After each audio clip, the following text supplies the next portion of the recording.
इसरो ने नया साल आने से पहले ही इतिहास रच दिया है। दरअसल इसरो ने स्पेस डॉकिंग की दिशा में पहला कदम उठाया है। इस प्रयोग के पूरी तरह से सफल होने के बाद भारत चीन, अमेरिका और रूस की लिस्ट में शामिल हो जाएगा। श्रीहरिकोटा के सतीश धवन अंतरिक्ष केंद्र से PSLV रॉकेट के जरिए इसकी सफल लॉन्चिंग की गई है। अब स्पेस डॉकिंग को लेकर भारत ने ये कदम तो उठाया है, लेकिन स्पेस डॉकिंग होती क्या है, ये कैसे काम करती है और ये भारत के लिए कैसे अहम होगी, ये सब जानेंगे इसी वीडियो में। नमस्कार, मेरा नाम है रिया शर्मा और आप देख रहे हैं TV9 डिजिटल।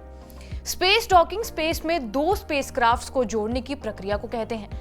जब दो स्पेसक्राफ्ट जुड़ जाते हैं तो इससे क्रू मेंबर्स और सामान की सप्लाई इन स्पेसक्राफ्ट्स में हो पाती है। अब जो एस्ट्रोनॉट स्पेसक्राफ्ट से स्पेस में जाएंगे वो इंटरनेशनल स्पेस स्टेशन में भी जा सकेंगे और अंतरिक्ष से जुड़ी रिसर्च को भी कर सकेंगे। अब ये डॉकिंग होती कैसी है? इसमें दोनों स्पेसक्राफ्ट्स को पृथ्वी से ही कंट्रोल किया जाता है। दोनों एकदम धीरे धीरे एक दूसरे के पास आते हैं और फिर डॉकिंग मैकेनिज्म का इस्तेमाल किया जाता है। इसमें कुंडी, हुक या फिर सील की पूरी सीरीज होती है जो दोनों स्पेसक्राफ्ट्स को ढंग से जोड़ देती है।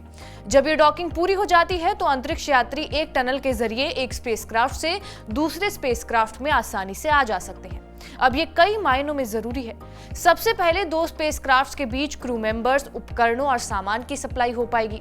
अंतरिक्ष यात्री स्पेस में लंबे समय तक रह पाएंगे और वहां पर रहने और काम करने के लिए जगह भी तैयार हो सकेगी। अगर एक स्पेसक्राफ्ट में किसी वजह से दिक्कत आ भी जाती है तो दूसरे का इस्तेमाल करके पहले को आसानी से ठीक किया जाएगा। लेकिन जितने इसके फायदे हैं उतने ही इसे इंस्टॉल करने के लिए चुनौतियां हैं।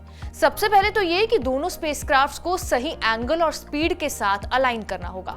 अगर इस चीज में हल्की सी भी कैलकुलेशन करने में गड़बड़ी होती है तो डॉकिंग यानी कि दोनों स्पेसक्राफ्ट ठीक तरीके से नहीं जुड़ पाएंगे। दोनों के बीच में टकराव भी हो सकता है, यानी ऐसा करने के लिए हाई लेवल की स्किल और ट्रेनिंग की जरूरत है। अब खास बात यह है कि अगर भारत इसमें सफल हो जाता है, 2035 तक भारत अंतरिक्ष में अपना स्पेस स्टेशन बना पाएगा और भारत आने वाले समय में चंद्रयान 4 को भी लॉन्च करने वाला है और वो भी इसी तरह दो अलग अलग स्पेसक्राफ्ट से लॉन्च होगा, जिसके बाद स्पेस में इसकी डॉकिंग की जरूरत होगी। इसमें भी ये मददगार होगा और भारत इससे अपने आने वाले मिशन में भी सही तरीके से इस्तेमाल कर पाएगा। भारत ने अपने अंतरिक्ष कार्यक्रम को कम खर्चे में काफी आगे बढ़ा दिया है। डॉकिंग के इतिहास की बात की जाए तो अमेरिका ने 16 मार्च 1966 को पहली बार डॉकिंग की थी और इस डॉकिंग मैकेनिज्म को भारतीय डॉकिंग सिस्टम अब नाम दिया गया है, जो भारत की तरफ से किया गया। इसरो ने इस डॉकिंग सिस्टम पर पेटेंट भी ले लिया है।